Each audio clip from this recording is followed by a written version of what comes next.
Sir ನಮಸ್ಕಾರ. ನಮಸ್ಕಾರ. ನಾನು ಯುವಕರ ಮಿತ್ರಶಕ್ತಿ ಸಂಪರ್ಕ ಕುಮಾರ್ ಅಂತೇಳಿ. ನಮ್ಮ ಟೀಮು ಇಲ್ಲಿ ನಾಗರಾಜು ಮತ್ತು ವಿಠಲ್ ಸರ್ ಅವರೆಲ್ಲ ಇದ್ದಾರೆ. ನಿಮಗೆ ಬರ್ಮಾಡ್ಕೋತಾ ಇದ್ದೀವಿ. ಸ್ವಾಗತ ಸರ್. ಮಾತಾಡಿ ಸರ್. ಈಗ ನಾವು ವಾಸ ಇರೋದು, ನಾವು ಜೀವನ ಮಾಡ್ತಾ ಇರ್ತಕ್ಕಂಥದ್ದು, ನಮ್ಮ ವೃತ್ತಿ ಜೀವನ ನಡೀತಾ ಇರ್ತಕ್ಕಂಥದ್ದು ಸಾಂಸ್ಕೃತಿಕ ನಗರದಲ್ಲಿ.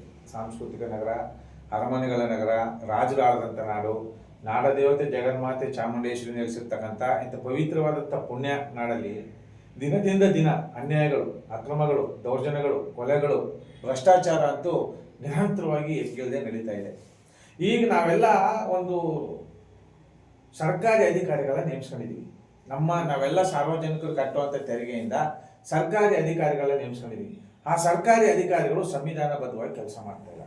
ಸಂವಿಧಾನಬದ್ಧವಾಗಿ ಮಾಡುವಂಥ ಕೆಲಸಕ್ಕೆ ಅಡ್ಡಗಾಲಾಗ್ತಕ್ಕಂಥದ್ದು ರಾಜಕಾರಣಿಗಳಿಂದ ಇವತ್ತು ಕಾನೂನು ಸುವ್ಯವಸ್ಥೆ ಸಂಪೂರ್ಣವಾಗಿ ಹದಗೆಟ್ಟೋಗಿದೆ.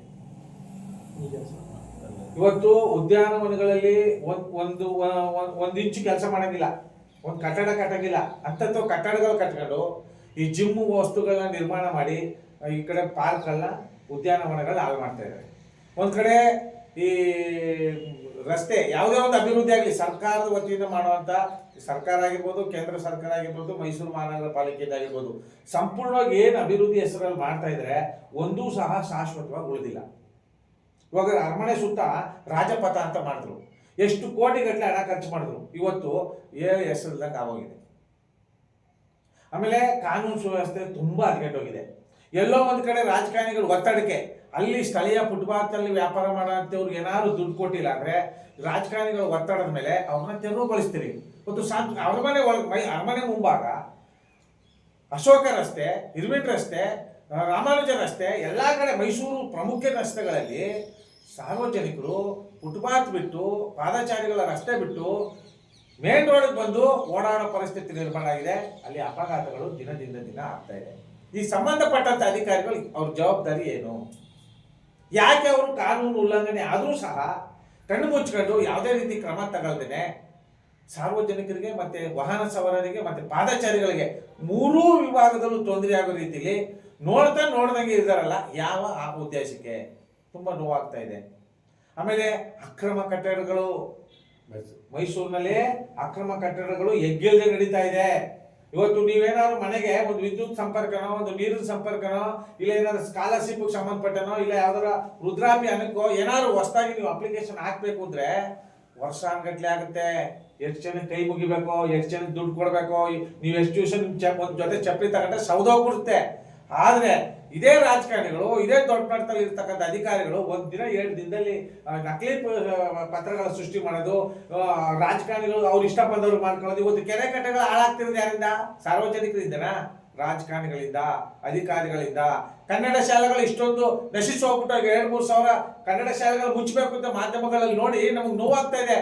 ಆದರೂ ಸಹ ಇವತ್ತು ಬಂಡ ರಾಜಕಾರಣಿಗಳಿಗೆ, ಜಾತಿವಾದಿ ರಾಜಕಾರಣಿಗಳಿಗೆ ಜನ ಮುಗುಳು ಬಿದ್ದು ಜಾತಿ ಆಧಾರದ ಮೇಲೆ, ಪಕ್ಷದ ಆಧಾರದ ಮೇಲೆ, ಆಸೆ ಆಕಾಂಕ್ಷೆಗಳಿಗೆ ಬಲಿಯಾಗಿ ಹೂಗುಚ್ಚ ನೋಡ್ತಿರಲ್ಲ. ಸೇಬ್ನಾರ ರೋಗಿಗಳಿಗೆ ಸೇಬ್ ತಿನ್ನಕ್ ದುಡ್ಡಿಲ್ಲ, ಆಸ್ಪತ್ರೆಗಳಲ್ಲಿ ಒಂದು ಬೆಡ್ ತಿನ್ನಕೈತಿಲ್ಲ, ಅವ್ರಿಗೆ ಒಂದು ಗ್ಲಾಸ್ ಹಾಲು ಕುಡಿಯಕೈತಿಲ್ಲ. ಸೇಬ್ನಾರ ಆ JCBಗೆ 5,000 10,000 ಬಾಡಿಗೆ ಕೊಟ್ಕೊಂಡು 1.5 ಲಕ್ಷ 7 ಲಕ್ಷ ಸೇಬ್ನಾರ ತಗೊಂಡಾಗ ಆಗ್ತಾರಲ್ಲ. ಇವ್ರಿಗೆ ಏನಾದ್ರೂ ಸ್ವಾಭಿಮಾನ ಇದೆಯಾ? ಮುಂದಿನ ಇವ್ರ ಮಕ್ಕಳ ಮೇಲೆ ಏನಾದ್ರು ಇವ್ರಿಗೆ ಒಂದು ನಂಬಿಕೆ ಇದೆಯಾ? ಮಕ್ಕಳ ಪರಿಸ್ಥಿತಿ ಬಗ್ಗೆ ಇವ್ರಿಗೆ ಏನಾದ್ರು ನಂಬಿಕೆ ಇದೆಯಾ? ಈ ರೀತಿ ಕಾನೂನುಗಳು ಇಷ್ಟೊಂದು ಉಲ್ಲಂಘನೆ ಆದರೂ ಸಹ ಇವತ್ತು ಚಾಮುಂಡಿ ಬೆಟ್ಟ ಮೈಸೂರಿಗೆ ಬೃಹತ್ ಆಕಾರದಲ್ಲಿ ಬೆಳೆದಿದೆ. ಚಾಮುಂಡಿ ಬೆಟ್ಟಕ್ಕೆ ಕೇಂದ್ರ ಸರ್ಕಾರದವರು 68 ಕೋಟಿ ಹಣ ಬಿಡುಗಡೆ ಮಾಡಿದ್ರು. ಯಾವ ಉದ್ದೇಶಕ್ಕೆ? ತಿರುಪತಿ ಮಾದರಿಯಲ್ಲಿ ನಾವು ಚಾಮುಂಡಿ ಬೆಟ್ಟ ಮಾಡ್ತೀವಿ ಅಂತ ಹೊರಟವರಲ್ಲ ಅಧಿಕಾರಿಗಳು, ಜಿಲ್ಲಾಧಿಕಾರಿಗಳು, ಮೈಸೂರು ಮಹಾನಗರ ಪಾಲಿಕೆ ಆಯುಕ್ತರು, ಕನ್ನಡ ಸಂಸ್ಕೃತಿ ಇಲಾಖೆಯವರು, ಮತ್ತೆ ಈ MLAಗಳು, ಮತ್ತೆ ಸಚಿವರುಗಳು, ಮತ್ತೆ ಚಾಮುಂಡಿ ಬೆಟ್ಟದಲ್ಲಿ ಪ್ರಾಧಿಕಾರ ಸ್ಥಾಪನೆ ಮಾಡಿದ್ರು. ಯಾರು ಸ್ಥಾಪನೆ ಮಾಡಿದವರು? ನಮ್ಮ ನೆಚ್ಚಿನ ನಾಯಕರು, ಮೈಸೂರಿನ ಸಿದ್ದರಾಮಯ್ಯನವರು. ಅವ್ರನ್ನೇನಂತೀವಿ ನಾವು? ಅಹಿಂದ ನಾಯಕ ಅಂತೀವಿ, ದಲಿತ ನಾಯಕ ಅಂತೀವಿ, ದೀನ ದಲಿತರ ನಾಯಕ, ಕನ್ನಡ ರಾಮಯ್ಯ, ದಲಿತ ರಾಮಯ್ಯ, ಅಣ್ಣ ರಾಮಯ್ಯ ಅಂತೀವಿ. ಎಲ್ಲ ಸುಳ್ಳು ಸರ್ ಇದು. ನೇರವಾಗಿ ಸಿದ್ದರಾಮಯ್ಯನವರ ಕರೀರಿ ಸರ್, ನಿಮ್ಮ ಎದುರಿಗೆ ನಾನು ಸಿದ್ದರಾಮಯ್ಯನವ್ರು ಇಬ್ಬರು ಕೂತ್ಕೊಂಡ್ಬಿಡ್ತೀವಿ. ಅವರು ಅಧಿಕಾರದಲ್ಲಿ 8 ವರ್ಷ ಇದ್ರಲ್ಲ, ಜನ ನಿಟ್ಟುಸಿರು ಬಿಟ್ಟು ಒಳ್ಳೆಯವರು ಒಳ್ಳೆ ಕೆಲಸ ಮಾಡಿ ಒಂದು ಸರ್ಕಾರಿ ಆಸ್ಪತ್ರೆಗೆ ಹೋಗಿ ಸುರಕ್ಷಿತವಾಗಿ ಬಂದಿರೋರು, ಒಂದು ಪೊಲೀಸ್ ಸ್ಟೇಷನ್ಗೆ ಹೋಗಿ ಸುರಕ್ಷಿತವಾಗಿ ಬಂದಿರೋರು, ಚಾಮುಂಡಿ ಬೆಟ್ಟಕ್ಕೆ ಹೋಗಿ ಸುರಕ್ಷಿತವಾಗಿ ಬಂದಿರೋರು, ಆಸ್ಪತ್ರೆಗಳಿಗೆ ಹೋಗಿ ಸುರಕ್ಷಿತವಾಗಿ ಬಂದಿರೋರು ಕೈ ಮುಗಿದು ಬಿಟ್ರೆ ನಾನು ಸಿದ್ದರಾಮಯ್ಯನವ್ರ ಕಾಲ್ ಕೆಳಗಡೆ 101 ಸತಿ ನೋಡ್ಬಿಡ್ತೀನಿ. ಅದೇನು ಸರ್ ಸಿದ್ದರಾಮಯ್ಯನ ಹೊಗಳ್ತೀರಿ ನೀವು ಇಷ್ಟೆಲ್ಲ? ಆಮೇಲೆ ಸಿದ್ದರಾಮಯ್ಯನವರು ವಕೀಲರು, ಎಷ್ಟು ಬಾರಿ ಅವರು ವಿರೋಧ ಪಕ್ಷ ನಾಯಕರಾಗಿದ್ದಾರೆ, ಎಷ್ಟು ಸಾರಿ ಉಪಮುಖ್ಯಮಂತ್ರಿ ಆದ್ರು, ಎಷ್ಟು ಸಾರಿ ಲೆಕ್ಕ ಮಂಡನೆ ಮಾಡಿದ್ರು, 2ನೇ ಬಾರಿ ಮುಖ್ಯಮಂತ್ರಿಯಾಗಿ ಇಷ್ಟು ಅನ್ಯಾಯಗಳು, ಇಷ್ಟು ದೌರ್ಜನ್ಯಗಳು, ಇಷ್ಟು ಅಕ್ರಮಗಳು ನಡೀತಾ ಇದೆ ಅಂದ್ರೆ ನಾವು ಸಿದ್ದರಾಮಯ್ಯನವ್ರನ್ನ ಪ್ರಾಮಾಣಿಕ ನಾಯಕ ಅಂತ ಯಾವ ಆಧಾರದ ಮೇಲೆ ನೇಮಕತ್ತೀವಿ? ಆಮೇಲೆ ವಿರೋಧ ಪಕ್ಷ ಅಂತ ಸತ್ತೋಗಿದೆ ಬಿಡಿ, ವಿರೋಧ ಪಕ್ಷ ಇದೆಯಲ್ಲ, ಅವು ವಿರೋಧ ಪಕ್ಷದವರು ಗ್ರಾಮ ಪಂಚಾಯತಿ ಸದಸ್ಯರಿಗಿಂತೂ ಹತ್ತಾಗೋದ್ರು. ಇಂಥ ಸಂದರ್ಭದಲ್ಲಿ ಜನಸಾಮಾನ್ಯರು ಎಚ್ಚೆತ್ತುಗಳಿಲ್ಲ ಅಂದ್ರೆ ಮತದಾರ ಬಂಧುಗಳು ನಾವು ನಿಜವಾದ ನಾಯಕರು, ನಮ್ಮನ್ನ ಆಳಕ್ಕೆ ಬಂದವ್ರ ನಾಯಕರಲ್ಲ, ಅವರು ಸೇವಕರು. ಸೇವಕರನ್ನೋಗಿ ಅವ್ರನ್ನ ಜಾತಿ ಆಧಾರದ ಮೇಲೆ, ಪಕ್ಷದ ಆಧಾರದ ಮೇಲೆ ಅವ್ರು ಕೊಡೋ ಆಶೆ ಆಕಾಂಕ್ಷೆಗಳಿಗೆ ಬಲಿಯಾಗಿ ನಾಯಕ ನಾಯಕ ನಾಯಕ ಅಂದ್ರೆ ಅವ್ರು ಸೇವೆ ಎಲ್ಲಿ ಮಾಡ್ತಾರೆ? ಯೋಚನೆ ಮಾಡಿ. ಇವತ್ತು ರಿಯಲ್ ಎಸ್ಟೇಟ್ ಮಾಡ್ತಿರೋರು ಯಾರು? ರಾಜಕಾರಣಿಗಳು. ಕೆರೆ ಕಟ್ಟೆಗಳ ಮುಚ್ಚಿ ಅಕ್ರಮವಾಗಿ ಭೂಮಿ ವಶಪಡಿಸ್ಕೊತಿರೋರು ಯಾರು? ರಾಜಕಾರಣಿಗಳು. ಇವರು ದಕ್ಷ ಪ್ರಾಮಾಣಿಕ ಅಧಿಕಾರಿಗಳು ಪ್ರಮಾಣ ವಚನ ಮಾಡಿ ನಾನೊಂದು ಜನಸೇವೆ ಮಾಡಬೇಕು ಅಂತ ಜಿಲ್ಲಾಧಿಕಾರಿಗಳಾಗಿರ್ಬೋದು, ತಹಸೀಲ್ದಾರ್ ಅವರಾಗಿರ್ಬೋದು, ಮೈಸೂರು ಮಹಾನಗರ ಪಾಲಿಕೆ ಆಯುಕ್ತರಾಗಿರ್ಬೋದು, ಕನ್ನಡ ಸಂಸ್ಕೃತಿ ಇಲಾಖೆ ಆಯುಕ್ತ ಯಾರಾಗಿರ್ಬೋದು, ಇವ್ರನ್ನೆಲ್ಲ ಸದಾ ಬಡಿತಿರೋರು ಯಾರು? ಸಾಮಾನ್ಯ ಜನನ? ರಾಜಕಾರಣಿಗಳು. ರಾಜಕಾರಣಿಗಳು ಈ ಒಂದು ಸಂವಿಧಾನದ ಅಡಿಯಲ್ಲಿ ರಾಜಕಾರಣಕ್ಕೆ ಬಂದು ಜನಸೇವೆ ಮಾಡಕ್ ಬಂದು ಜನರ ವಿರೋಧಿಯಾಗಿ ಕೆಲಸ ಮಾಡ್ತಾ ಇದಾರಲ್ಲ, ಅವೈಜ್ಞಾನಿಕವಾಗಿ ಅಭಿವೃದ್ಧಿಗಳು ಮಾಡ್ತಾ ಇದಾರಲ್ಲ, ಯಾಕೆ? ಇವತ್ತು ಕೇಂದ್ರ ಸರ್ಕಾರದವರ ರಾಜ್ಯ ಸರ್ಕಾರದವ್ರು ಟೀಕೆ ಮಾಡ್ತಾರೆ, ರಾಜ್ಯ ಸರ್ಕಾರದವ್ರನ್ನ ಕೇಂದ್ರ ಸರ್ಕಾರದವ್ರು ಟೀಕೆ ಮಾಡ್ತಾರೆ. ಈಗ ಚಾಮುಂಡಿ ಬೆಟ್ಟದಲ್ಲಿ ಮೊದಲು 1 ವರ್ಷಕ್ಕೋ 6 ತಿಂಗಳಿಗೋ 3 ತಿಂಗಳಿಗೋ 1 ಕೋಟಿ 2 ಕೋಟಿ ಆಯ್ತಿತ್ತು. ಇವತ್ತು ವಾರಕ್ಕೆ 1 ಕೋಟಿ ಆಯ್ತೈತೆ. ಇವತ್ತಿನ ಅಂದಾಜಿನ ಪ್ರಕಾರ ವಾರಕ್ಕೆ 1 ಕೋಟಿ. ಇಂಥ ಸಂದರ್ಭದಲ್ಲಿ ಕೇಂದ್ರ ಸರ್ಕಾರದವರು ಚಾಮುಂಡಿ ಬೆಟ್ಟದ ಅಭಿವೃದ್ಧಿಗೆ 68 ಕೋಟಿ ಬಿಡೋದು ಯಾವ ಆಧಾರದ ಮೇಲೆ ಬಿಟ್ರು? 68 ಕೋಟಿ ಅಭಿವೃದ್ಧಿಗೆ ಅಂತ ಯಾವುದು? ಪ್ರಸಾದ ಯೋಜನೆ ನೋಡಿ ಯಾವ ರೀತಿ ಹುಡ್ಕವ್ರೆ. ಪ್ರಸಾದ ಯೋಜನೆ ಅಂದ್ರೆ ಭಕ್ತರು ಮತ್ತೆ ಸಾರ್ವಜನಿಕರು ಪ್ರಶ್ನೆ ಮಾಡಲ್ಲ, ಅವೆಲ್ಲ ಪ್ರಸಾದ ಕೊಡಕ್ ಮಾಡ್ಕತಾರೆ ಅಂದ್ಬಿಟ್ಟು ಪ್ರಸಾದ ಯೋಜನೆ ಅಂದ್ಬಿಟ್ಟು 68 ಕೋಟಿ ಹಣ ಬಿಡುಗಡೆ ಮಾಡಿದ್ರು. 68 ಕೋಟಿಲಿ ಆಗ 15 ಕೋಟಿ ಏನೋ ಬಿಡುಗಡೆ ಆಗೋಗಿದೆ. ಎಷ್ಟಕ್ಕೆ? ಬರೀ ಅಗೆಯಕ್ಕೆ, JCPಲಿ ಅಗೆಯಕ್ಕೆ. ಆದ್ರೆ ನಾವೆಲ್ಲ ಕನ್ನಡ ಪರ ಹೋರಾಟಗಾರರು, ಪರಿಸರ ಪರ ಹೋರಾಟಗಾರರು, ಎಲ್ಲ ಸಂಘ ಸಂಸ್ಥೆಗಳೆಲ್ಲ ದೊಡ್ಡ ಮಟ್ಟದಲ್ಲಿ ಹೋರಾಟ ಮಾಡೋದಕ್ಕೆ ಈಗ ಅದನ್ನ ನಿಲ್ಲಿಸಿದ್ರು. ಮಾನ್ಯ ನಮ್ಮ ಸಂಸದರು ಮತ್ತೆ ಮಹಾರಾಣಿಯವರು ಸ್ಟೇ ತಂದು ನಿಲ್ಸವ್ರೆ. ಈಗ ಅಲ್ಲಿ ಒಂದು ಟೆಂಟ್ ಹಾಕೊಂಡವ್ರೆ. ಇವತ್ತು ಹೋಗಿದ್ದೆ ನಾನು, 50 ರೂಪಾಯಿ ಟಿಕೆಟ್ ಮೇಲೆ ಸ್ಟಿಕ್ಕರ್ ಹಾಕ್ಬಿಟ್ಟವ್ರೆ. 200 ರೂಪಾಯಿ ಟಿಕೆಟು, 1000 ರೂಪಾಯಿ ಟಿಕೆಟು, ಅದು ಏನು ಆನ್ಲೈನ್ ಪೇಮೆಂಟ್ ಇಲ್ಲ, ಎಲ್ಲ ಕ್ಯಾಶ್ ಆಗಿ ಕೊಡ್ಬೇಕಲ್ಲ. ಇವತ್ತು ಯಾವ ಮಟ್ಟಕ್ಕೆ ದುರಂತ ನಡೀತಾ ಇದೆ, ಅಕ್ರಮ ಯಾವ ಮಟ್ಟಕ್ಕೆ ನಡೀತಾ ಇದೆ? ನಾವು ಹೋದ್ವಿ, ನಮ್ಮ ಹೋರಾಟವನ್ನ ಅಲ್ಲಿರೋರ್ತಕ್ಕಂಥ ಅಧಿಕಾರಿಗಳು, ಅಲ್ಲಿರತಕ್ಕಂಥ ಎಲ್ಲ ಕಾರ್ಮಿಕರು ನಮ್ಮ ಹೋರಾಟದ ಬಗ್ಗೆ ಸಂಪೂರ್ಣವಾಗಿ ಮಾಹಿತಿ ಪಡ್ಕೊಂಡಿದ್ದಾರೆ. ಮಾನ್ಯ ಏನು ಚಾಮುಂಡಿ ಬೆಟ್ಟದ ಪ್ರಾಧಿಕಾರದ ಕಾರ್ಯದರ್ಶಿ ಇದಾರಲ್ಲ ರೂಪ ಅವರು ಸಹ ಮೈಸೂರು ಮಹಾನಗರ ಪಾಲಿಕೆಯಲ್ಲಿದ್ದಾಗ ಯಾವುದೇ ಉಗುರೊಳಗಿರೋಷ್ಟು ಕೊಳೆಯಷ್ಟು ಕೆಲಸ ಮಾಡಿಲ್ಲ ಅವರು. ಎಲ್ಲ ಅವರು ಸ್ವಾರ್ಥಕ್ಕೆ, ಸ್ವಾಭಿಮಾನವನ್ನು ಮರೆತು ಸ್ವಾರ್ಥಕ್ಕೆ ಮಾಡಿರತಕ್ಕಂಥ ಅಧಿಕಾರಿ ಅಂತ್ಯವ್ರನ್ನ ಏಕಾಏಕಿ ಚಾಮುಂಡಿ ಬೆಟ್ಟದ ಪ್ರಾಧಿಕಾರದ ಕಾರ್ಯದರ್ಶಿ ಯಾವ ಆಧಾರದ ಮೇಲೆ ಮಾಡಿದ್ರು? ರಾಜಕಾರಣಿಗಳಿಗೆ ಇವ್ರು ಯಾರ್ಯಾರು ಬೇಕೋ ಅವ್ರನ್ನ ನೇಮಿಸ್ಕೊಳ್ಳದ? ಇವ್ರು ಗುಲಾಮರಾಗಿ ಕೆಲಸ ಮಾಡೋಂಥ ನೇಮಿಸ್ಕೊಂಡು ಇವತ್ತು ಚಾಮುಂಡಿ ಬೆಟ್ಟ ಕೆಟ್ಟು ಕೆಸರಾಗ್ಬಿಟ್ಟಿದೆ, ಕುಳ್ಗೆಟ್ಟೋಗಿದೆ ಚಾಮುಂಡಿ ಬೆಟ್ಟ. ನೋವು ಆಗ್ತಾ ಇದೆ. ಒಂದ್ ಕಡೆ ಮೂಲೆಯಲ್ಲಿ, ಈಶಾನ್ಯ ಮೂಲೆಯಲ್ಲಿ ಗೋಡೆ ಕುಸ್ತು 3-4 ವರ್ಷ ಆಗಿದೆ. ಇದನ್ನ ಎಲ್ಲಾ ಮಾಧ್ಯಮಗಳು ತೋರಿಸಿದ್ದಾರೆ. ನಾವು ನಮ್ಮ ಸಾಮಾಜಿಕ ಜಾಲತಾಣದಲ್ಲಿ ಹಂಚ್ಕೊಂಡಿದ್ವಿ, ಅದನ್ನೂ ರೆಡಿ ಮಾಡಿಲ್ಲ. ಆ ಗೋಪುರ ಇದೀಗಲ್ಲ, ಕಲ್ಸ ಯಾವ್ದು ಇದು ಸರ್, ನಂದಿ ಕಂಬ ಒಳಗಡೆ ಅದು ಎಲ್ಲ ಕಿತ್ತೋಗಿ, ಬೆಳ್ಳಿ ಎಲ್ಲ ಜನಗಳಿಗೆ ರೌಕೆ, ಸೀರೆ, ಬಟ್ಟೆ ಎಲ್ಲ ಹರಿದೋಗಿದ್ದಕ್ಕೆ ಮುರಿದೋಗಿ ಅದನ್ನು ರೆಡಿ ಮಾಡಿಸಿಲ್ಲ. ಆಮೇಲೆ ಕುಡಿಯಕ್ ನೀರಿಲ್ಲ. ಆಮೇಲೆ ಸುತ್ತ ಚಾಮುಂಡಿ ಬೆಟ್ಟ ಸುತ್ತ ಕಾಂಕ್ರೀಟ್ ಹಾಕಿದ್ದಾರೆ, ಡಾಂಬರೀಕರಣ ಇದೆ. 12 ಗಂಟೆ 1 ಗಂಟೆ ಆಗೋದ್ರೆ ಆ ಡಾಂಬರೀಕರಣ ಮೇಲೆ ಭಕ್ತರು ಕಾಲ್ ಮಡ್ಗಕ್ಕಾಗಲ್ಲ, ಸುಟ್ಟೋಗುತ್ತೆ. ಹೆಂಗ್ ಓಡ್ತಾರೆ ಅಂದ್ರೆ ತುಂತುರು ಮಳೆ ಬಂದಾಗ ತಪ್ಪಿಸ್ಕೊಳಕ್ ಓಡ್ತಾರಲ್ಲ, ಆ ರೀತಿ ಓಡ್ತಾ ಇದಾರಲ್ಲ. ಅಧಿಕಾರಿಗಳ ಜವಾಬ್ದಾರಿ ಏನು? ಹಾಗಾದ್ರೆ ಜಿಲ್ಲಾಧಿಕಾರಿಗಳು ಇರೋದೇನಕ್ಕೆ? ಜಿಲ್ಲಾಧಿಕಾರಿಗಳು IAS IPS ಮಾಡಿ 7 ಲಕ್ಷ 3 ಲಕ್ಷ ಕೈ ತುಂಬಾ ಸಂಬಳ ತಗೊಂಡು ಈ ರೀತಿ ದುರಾಡಳಿತ ಮಾಡ್ತಾ ಇದಾರಲ್ಲ. ನಾನೊಬ್ಬ 8ನೇ ಕ್ಲಾಸಲ್ಲಿ ಫೇಲ್ ಆಗಿರೋ ಇವ್ರನ್ನ ಪ್ರಶ್ನೆ ಮಾಡ್ತಾ ಇದ್ದೀರಲ್ಲ, ಇವ್ರಿಗೆ ನಾಚಿಕೆ ಆಗಲ್ವಾ? ಇವ್ರು ಯಾವ ಸಂವಿಧಾನದ ಅಡಿಲಿ ಅಷ್ಟೊಂದು ಸಾರ್ವಜನಿಕರು ಕಟ್ಟುವಂತೆ ತೆರಿಗೆ ಸಂಬಳ ತಗೊಂಡು ಕೆಲಸ ಮಾಡ್ತಾ ಇದ್ರು? ಇವತ್ತು ರೂಪಾ ಮೇಡಮ್ ಅವ್ರನ್ನ ನೇಮಿಸಿದಿರಲ್ಲ, ಆ ನೇಮಿಸಿದ ಒಂದೂವರೆ ವರ್ಷಕ್ಕೆ ಸೀರೆ ಕದ್ರು ಅಂತ ಆ ಸ್ನೇಹ ಕೃಷ್ಣ ಅವರು ಹೋಗಿ KR ಪೊಲೀಸ್ ಸ್ಟೇಷನ್ಗೆ ಕಂಪ್ಲೇಂಟ್ ಕೊಟ್ರಲ್ಲ, ಕಂಪ್ಲೇಂಟ್ ಏನ್ ಮಾಡಿದ್ರಿ? ಅವ್ರ ಮೇಲೆ ದೂರ ದಾಖಲಿಸಿದ್ರಲ್ಲ. ಈ ಪೊಲೀಸ್ ವ್ಯವಸ್ಥೆ ಯಾರ ಪರ ಕೆಲಸ ಮಾಡ್ತಾ ಇದೆ? ಇವತ್ತು ಪೊಲೀಸರು, ಕೆಳಮಟ್ಟದ ಪೊಲೀಸರು, ನಾನು ಯಾತಿಗಾದ್ರೂ ಅಧಿಕಾರಿ ಪೊಲೀಸ್ ಈ ಒಂದು ಕೆಲ್ಸಕ್ಕೆ ಬಂದ್ಬಿಟ್ನೋ, ಈಗ ಸಾಲ ಸೋಲ ಮಾಡ್ಕೊಂಡು ಲಂಚ ಕೊಟ್ಟೆ ಬಂದಿರೋದು ಪಾಪ ಅವ್ರೇ ಆಸೆಯಿಂದ ಅವರು 10-15 ಲಕ್ಷ ಸಾಲ ಮಾಡಿ ಇವ್ರ ಮನೆ ಹಾಳಾಗ, ಇವ್ರ ಮನೆ ಕೊಟ್ಟೋಗ, ಇವ್ರ ಮನೆ ದೀಪ ತುಂಬೋರಿಗೆ ಲಂಚ ಕೊಟ್ಬಿಟ್ಟು ಅಧಿಕಾರಕ್ಕೆ ಬಂದವ್ರೆ. ಇವತ್ತಿನ ಪರಿಸ್ಥಿತಿ ನೋಡಿ, ಇತ್ತಾಗಿ ಕೆಲಸನೂ ಬಿಡಕ್ಕಾಗಲ್ಲ, ಆ ಕಡೆ ಅವರು ಮಾಡಿರ್ತಕ್ಕಂಥ ಸಾಲಕ್ಕೆ ಬಡ್ಡಿನೂ ಕಟ್ಟಕ್ಕಾಗಲ್ಲ. ಈ ತರ ಒಂದು ಸನ್ನಿವೇಶದಲ್ಲಿ ಸೃಷ್ಟಿ ಆಗ್ತಾ ಇದೆಯಲ್ಲ. ಹಂಗಾರೆ ದೊಡ್ಡ ಮಟ್ಟದಲ್ಲಿ ಇರ್ತಕ್ಕಂಥ ಪೊಲೀಸ್ ಆಯುಕ್ತರ ಜವಾಬ್ದಾರಿ ಏನು, ಜಿಲ್ಲಾ ಉಸ್ತುವಾರಿ ಸಚಿವರ ಜವಾಬ್ದಾರಿ ಏನು, ಜಿಲ್ಲಾಧಿಕಾರಿಗಳ ಜವಾಬ್ದಾರಿ ಏನು? ಇವರೆಲ್ಲ ಯಾರು ಕೆಲಸ ಮಾಡಕ್ಕೆ ಆ ಸ್ಥಾನದಲ್ಲಿ ನಾವು ಕಟ್ಟುವಂತ ತೆರಿಗೆಯಿಂದ ಸಂಬಳ ಪಡಿತಾ ಇದ್ದಾರೆ ಅನ್ನೋದು ಯಕ್ಷ ಪ್ರಶ್ನೆ. ಸರ್, ಮೈಸೂರು ಸರಸ್ವತಿಪುರ ಬಲ್ಲಿರೋದು ಸಿಗ್ಮಾ ಹಾಸ್ಪಿಟಲ್ ಬಗ್ಗೆ ಹೋರಾಟ ಮಾಡ್ತಾ ಇದ್ರಲ್ಲ, ಹೌದು ಸರ್. ಯಾವ ಸ್ಟೇಜ್ ಅಲ್ಲಿ ಸರ್ ಇವಾಗ? ಈಗ ಅದು ಡೆಮಾಲಿಷ್ ಅಂದ್ರೆ ನೆಲಸಮ ಮಾಡಬೇಕು, ಸಂಪೂರ್ಣವಾಗಿ ನೆಲಸಮ ಮಾಡಬೇಕು ಅಂತ ಮಾನ್ಯ ನ್ಯಾಯಾಲಯ ಆದೇಶ ಮಾಡಿದೆ, ಮುಗಿದೋಗಿದೆ. ಅದು ಒಂದು ವಿದ್ಯಾಸಂಸ್ಥೆಗೆ CSI ಪಡ್ಕೊಂಡು ವಿದ್ಯಾಸಂಸ್ಥೆ ನಡೆಸಕ್ ಕೊಟ್ಟಿರೋದು.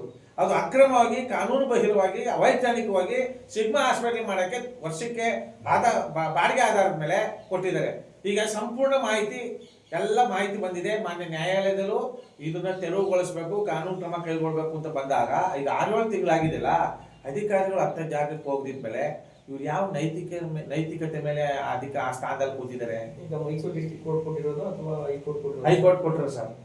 ಈಗ ಮತ್ತೆ ಸುಪ್ರೀಂ ಕೋರ್ಟ್ ಹೋದ್ರೆ ಅದೆಲ್ಲಿಗೆ ಹೋಯ್ತಾರೋ ಏನೂ ಗೊತ್ತಿಲ್ಲ ಸರ್.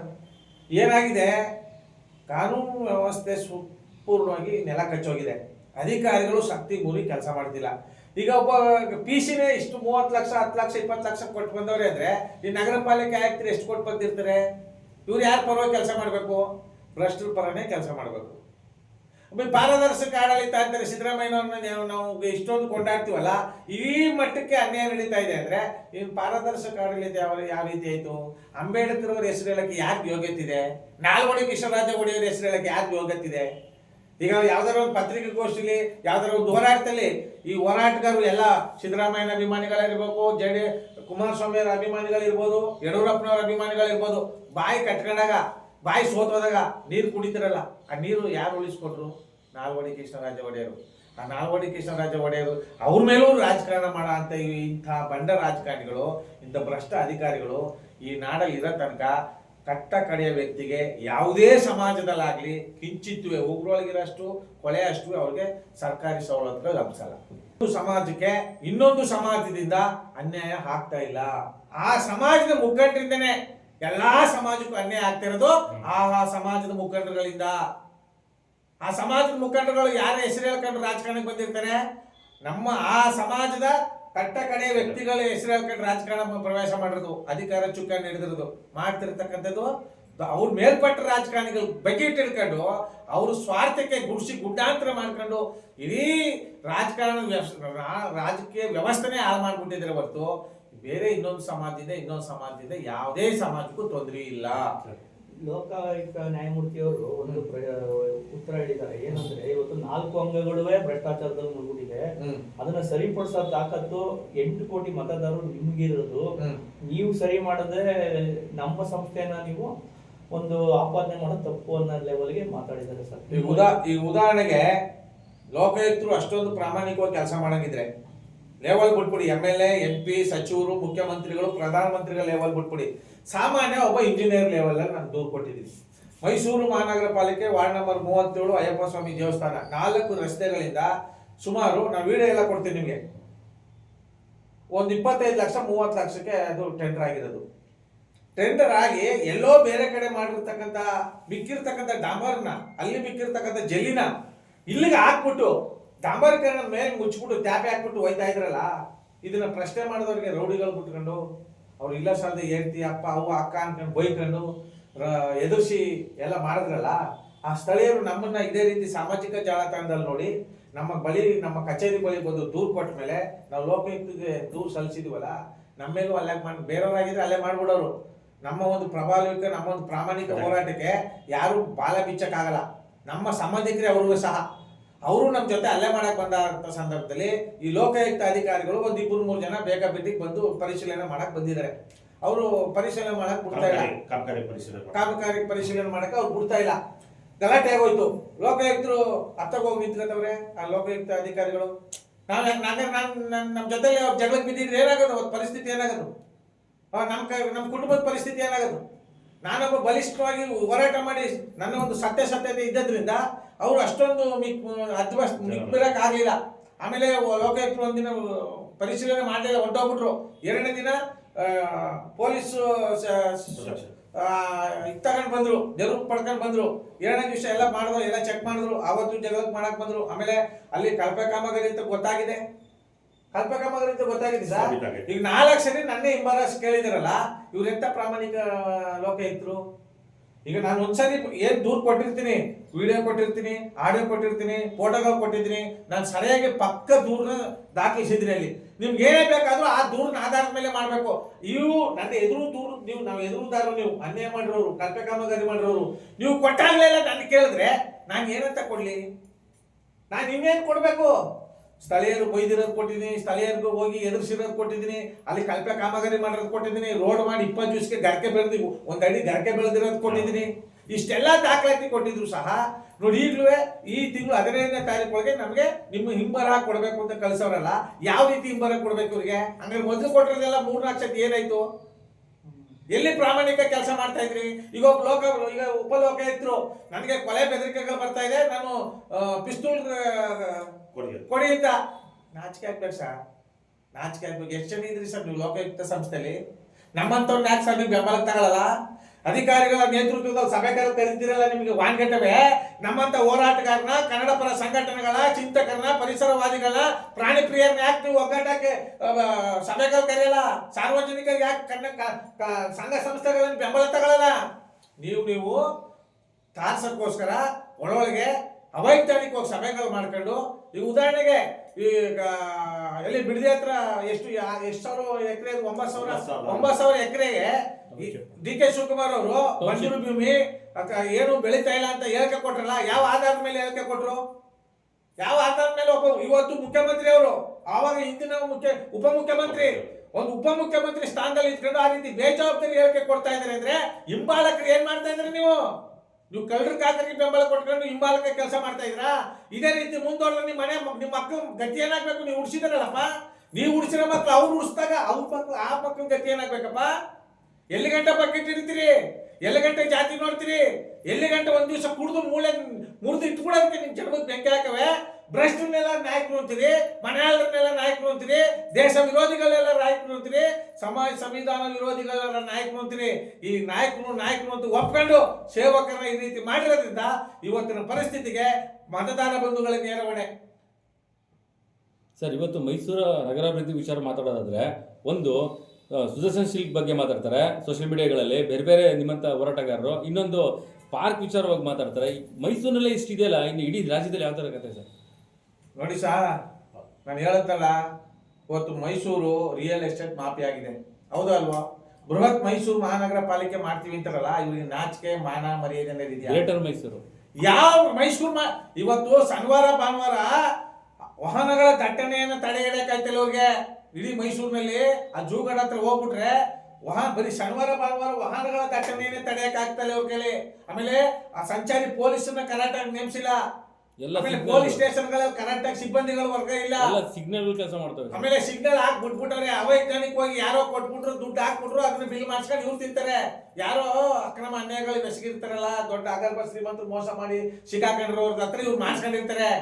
ಅದನ್ನ ಬೇಕಾದ್ರೆ ಸರ್ಕಾರದಿಂದ ಬಿಲ್ ತಗೋತಾರೆ.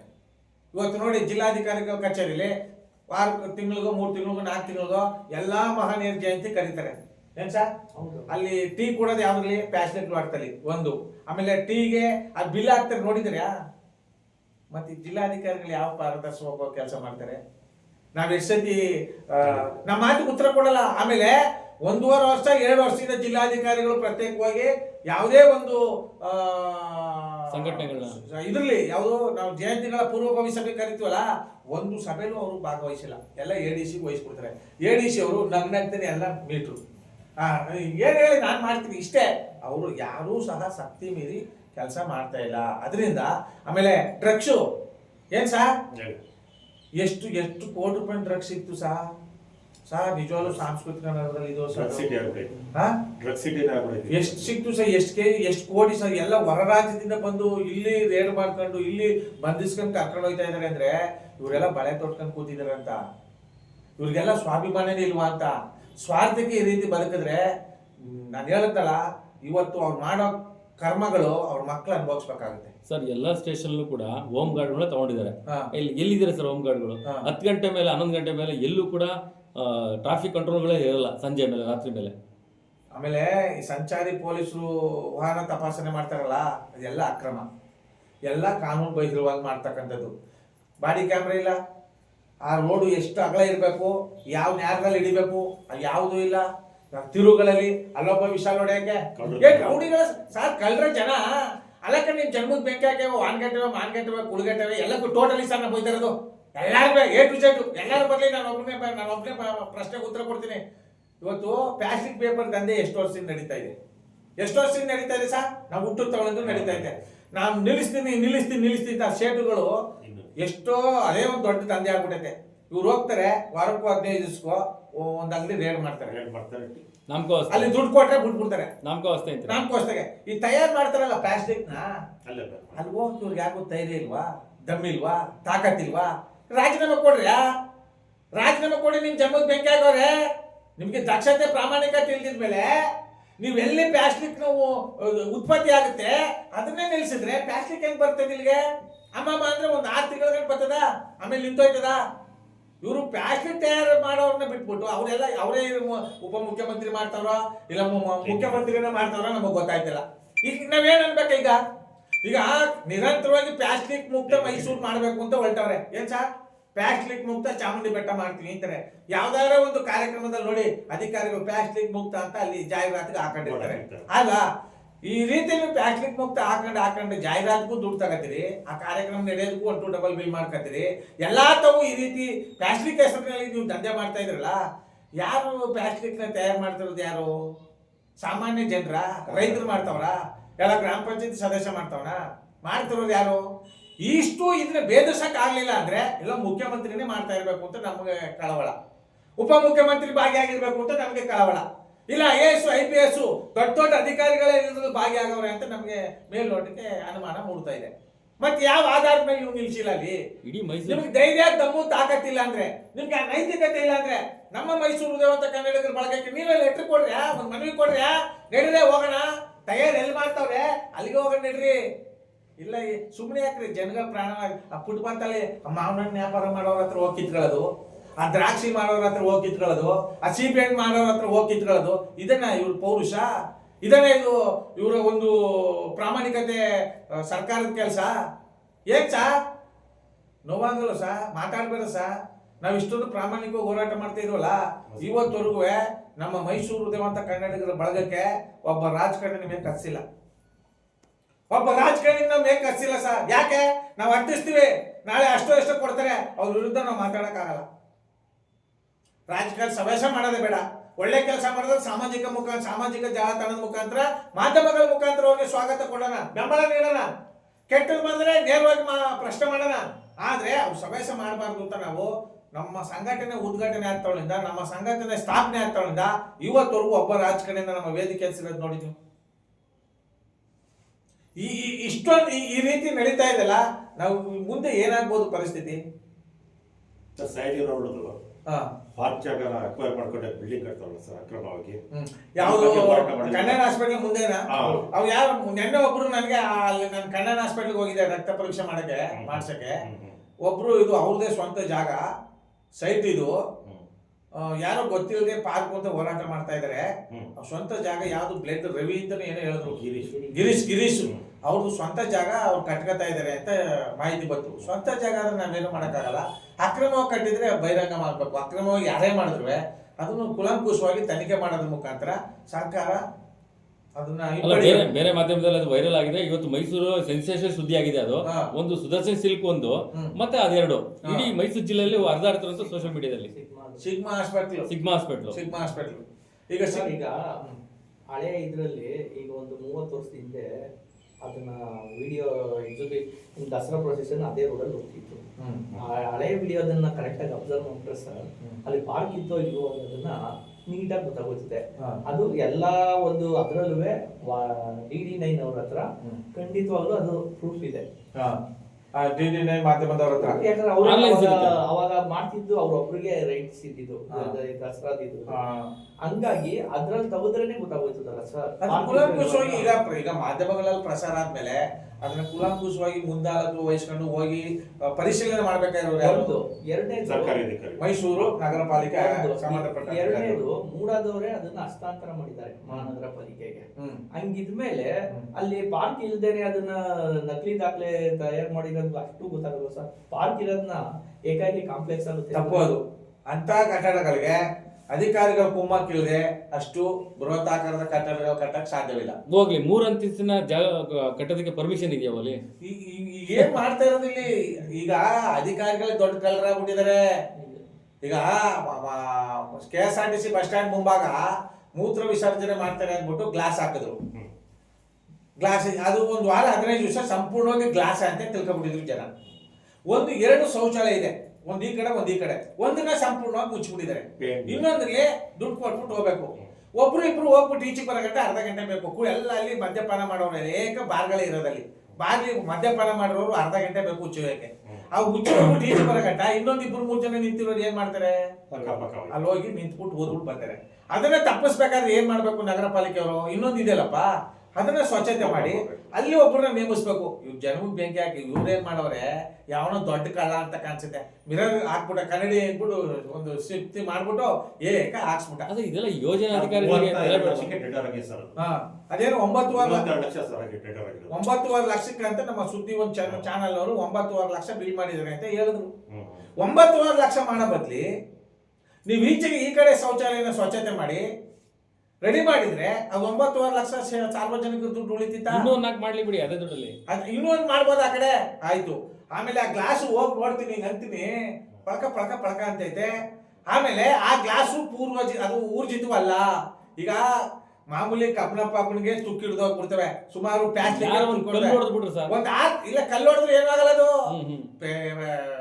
ಇದಕ್ಕೆ ಕಬ್ಬನ ಸೀಟ್ಗೆ ತಗಡಿಗೆ ಮಿರರ್ ಕೋಟ್ ಹೊಡೆದಿರೋದು ಆಯ್ತಾ, ಅದು ಹೋಗಿ ಬಿಟ್ಟಿದ್ರೆ ಪಳ ಪಳ ಪಳ ಪಳ ಅಂತ ಬಳಕ್ತೈತೆ ಶೀಟು. ಆಮೇಲೆ ಆ ಪಕ್ಷಿಗಳು ಮರಗಳಿದೆಲ್ಲ ಅವೆಲ್ಲ ಪಿಕ್ಕೆ ಇಕ್ಬಿಟ್ಟು ಅವೆಲ್ಲ ಗಲೀಜ್ ಮಾಡಿದ್ರೆ ಅದನ್ನ ಕ್ಲೀನ್ ಮಾಡಕ್ಕೆ ಎಷ್ಟು ಜನ ಬೇಕು ನೌಕರರು? ಅದೇ ಬದ್ಲಿ ಇನ್ನೊಬ್ಬ ನೌಕರ ನೇಮಿಸಿದ್ರೆ ಈ ಕಡೆ ಸ್ವಚ್ಛತವಾಗಿ ಶೌಚಾಲಯ ಆಗದ. ಆಮೇಲೆ ಈ ಶೌಚಾಲಯ ಅಂತ ಮಾಡೋರೆ ಮೈಸೂರಿಗೆ. ಎಷ್ಟು ವರ್ಷ ಆಯ್ತು ಈ ಶೌಚಾಲಯ ಮಾಡಿ? 26 ಶೌಚಾಲಯಗಳು ಮೈಸೂರಲ್ಲಿ ಮಾಡಿರೋದು ಸರ್. ಇಲ್ಲೇ ಜಯನಗರದಲ್ಲೇ ಇದೆ, ಪಕ್ಕದಲ್ಲೇ ಇದೆ. ಹೋಗಿ ಬೇಕಾದ್ರೆ ನೇರವಾಗಿ ಅಲ್ಲೇ ಸುದ್ದಿ ಮಾಡೋಣ. ಈ ಶೌಚಾಲಯಗಳನ್ನ ಸುಮಾರು 26 ಈ ಶೌಚಾಲಯಗಳನ್ನ ನಿರ್ಮಾಣ ಮಾಡೋರೆ ಮೈಸೂರು ಮಹಾನಗರ ಪಾಲಿಕೆಯಿಂದ. ಒಟ್ಟು ಟೋಟಲಿ ಹಣವನ್ನ 1,60,00,000 ಖರ್ಚು ಮಾಡಿರೋದು. 26 ಶೌಚಾಲಯಕ್ಕೆ 1,60,00,000. ಅದೇನು 2 ತರ ಮಾಹಿತಿ ಕೊಟ್ಟವ್ರೆ ಅಂತ ಹೇಳ್ತಾರೆ. ಒಂದ್ರಲ್ಲಿ 1,20,00,000, ಇನ್ನೊಂದ್ರಲ್ಲಿ 1,60,00,000 ಅಂತ. ಅದು ಯಾವುದು ಏನು ಅನ್ನೋದು ಸತ್ಯಾಂಶ ಇನ್ನೂ ಹೊರಬಂದಿಲ್ಲ.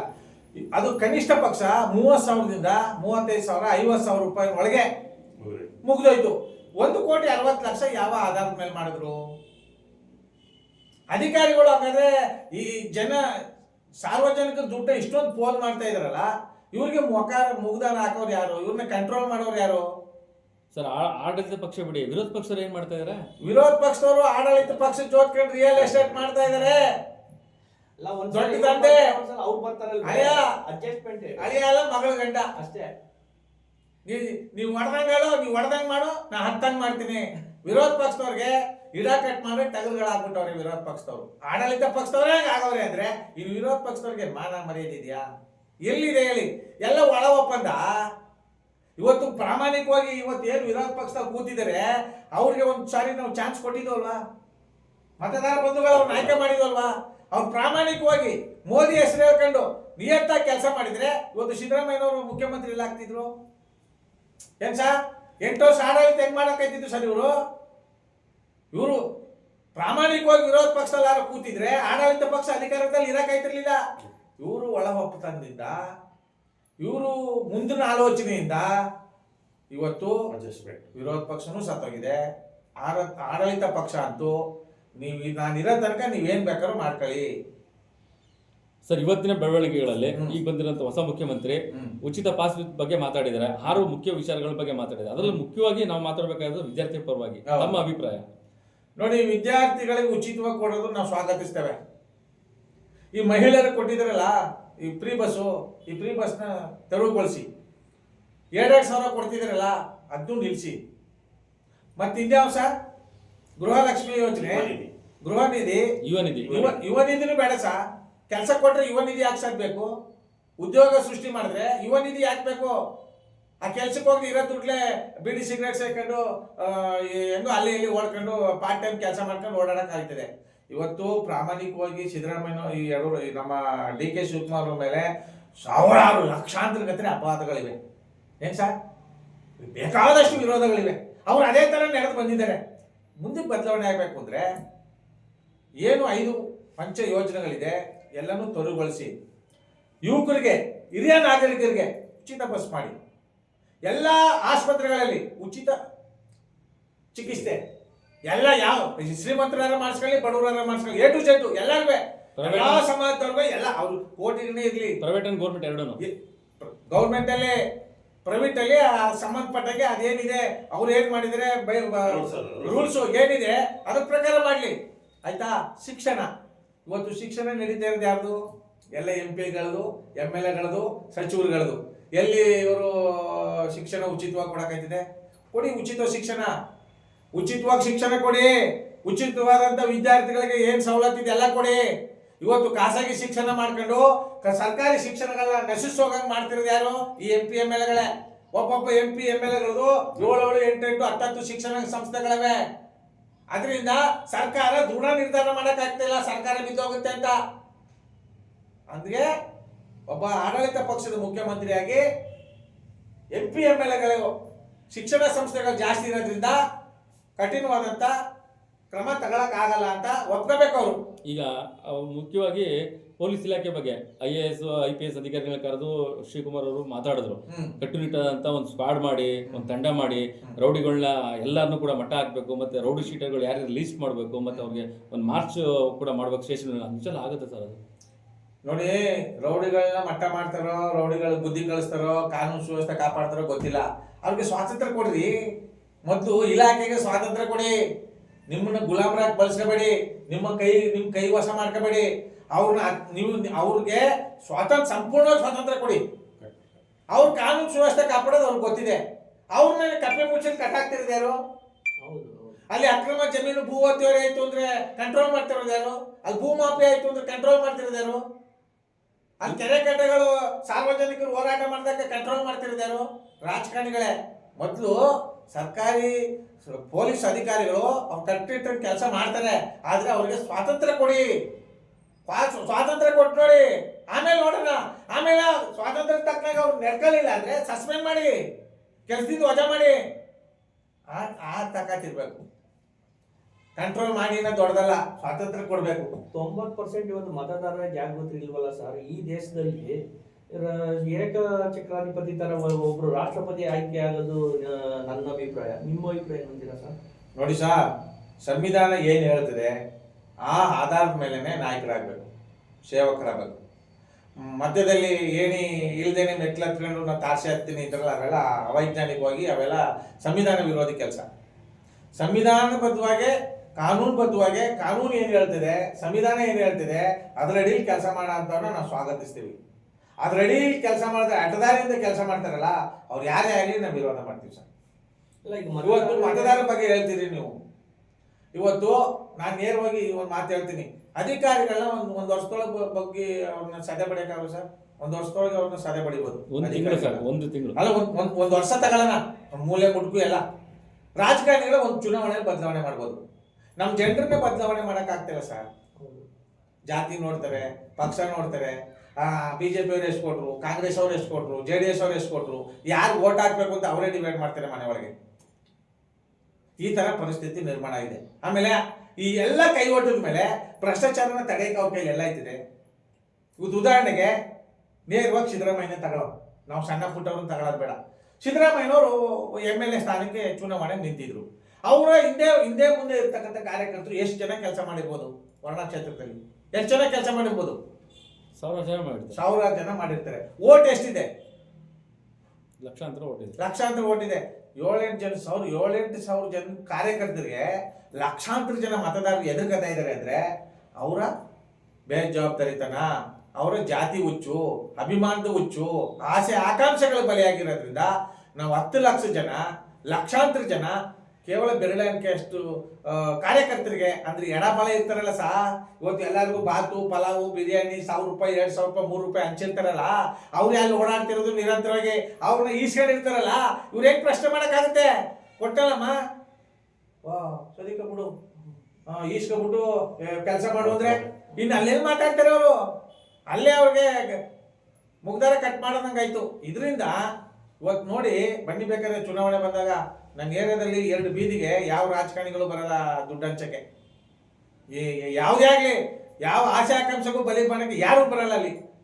ಆ ಮಟ್ಟಕ್ಕೆ ನಾವು ಅಲ್ಲಿ ಆಮೇಲೆ ಅಧಿಕಾರಿಗಳು ಫೋನ್ ಮಾಡಿದ್ರೆ ಅರ್ಧ ಗಂಟೆ 3/4 ಗಂಟೆಯಲ್ಲಿ ಅಲ್ಲಿ ಇರ್ತಾರೆ.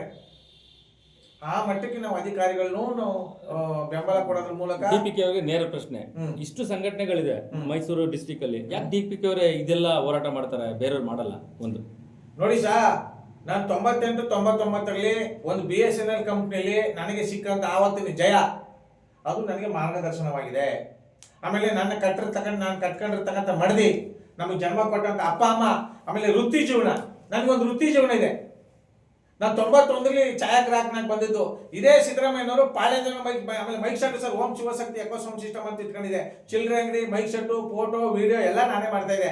ಆವತ್ತಿಂದ ಚಿರಪರಿಚಿತ ನಾನು. ಸಿದ್ದರಾಮಯ್ಯನವರೇ ಪಾಳ್ಯದವನಿಗೆ ಮೈಕ್ ಶೆಟ್ಗೆ ಅಂತಿದ್ರು. ಅಂದ್ರೆ ಅಷ್ಟೊಂದು ಸಿಸ್ಟಮ್ ಆಗಿ ಕ್ಲೀನ್ ಆಗಿ ಇಟ್ಕೊಂಡಿದೆ.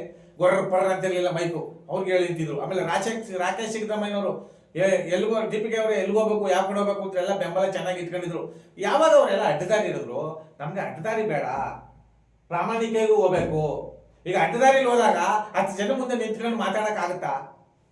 ಪ್ರಾಮಾಣಿಕವಾಗಿ ನೆಟ್ಕೋದ್ರೆ 1000 ಜನದ ಹತ್ರ ಮಾತಾಡ್ಬೋದು. ಇವತ್ತು ಪ್ರಧಾನಮಂತ್ರಿನೇ ಕರೀರಿ, ಪ್ರಧಾನಮಂತ್ರಿನೇ ನೇರವಾಗಿ ಡಿಬೇಟಿಗೆ ಬರಲಿ, ಸಾರ್ವಜನಿಕರ ಮುಂದೆ ಬರಲಿ, ಪ್ರಧಾನಮಂತ್ರಿ ಅವ್ರನ್ನು ಪ್ರಶ್ನೆ ಮಾಡ್ತೀನಿ. ನನ್ನಲ್ಲಿ ಇರ್ತಕ್ಕಂಥ ಒಂದು ಪ್ರಾಮಾಣಿಕತೆ. ನಾವು ಯಾರು ಕೈ ಒಡ್ಡಲ್ಲ, ನಮ್ದು ಇದ್ರೆ ಮಾಡ್ತೀವಿ, ಇಲ್ಲಾಂದ್ರೆ ಬಿಡ್ತೀವಿ. ಇಷ್ಟೆಲ್ಲ ಮಾತಾಡುವಂತ DPK ಅವರು ಮುಂದಿನ ದಿನಗಳಲ್ಲಿ ಯಾವುದೋ ಒಂದು ಪಕ್ಷದ ಒಂದು ಚುನಾವಣೆಗೆ, ಒಂದು ವಾರ್ಡ್ಗೆ ಸಂಬಂಧಪಟ್ಟಂಗೆ ಏನಾದ್ರು ಟಿಕೆಟ್ ಸಿಕ್ಕಿದ್ರೆ ನಿಮ್ಮ ಅಭಿಪ್ರಾಯ? ನೋಡಿ ಪ್ರಾಮಾಣಿಕವಾಗಿ ಬಂಡಾಯವಾಗಿ ನಿಂತ್ಕೊಳ್ತೀನಿ ಹೊರತು ಈ JCB ಸಮಸ್ಯೆಗಳು ಮಾಡಲ್ಲ. ಒಟ್ಟಲ್ಲಿ ಚುನಾವಣೆ ನಿಂತ್ಕೋಬೇಕು ಅಂದ್ರೆ ನನ್ನ ಕ್ಷೇತ್ರದ ಮತದಾರ ಬೆಂಬಲಗಳಿರ್ಬೇಕು. ಇವತ್ತು 100 ಜನ ಇದ್ದಾರೆ ಅಂದ್ರೆ ಕನಿಷ್ಠ ಪಕ್ಷ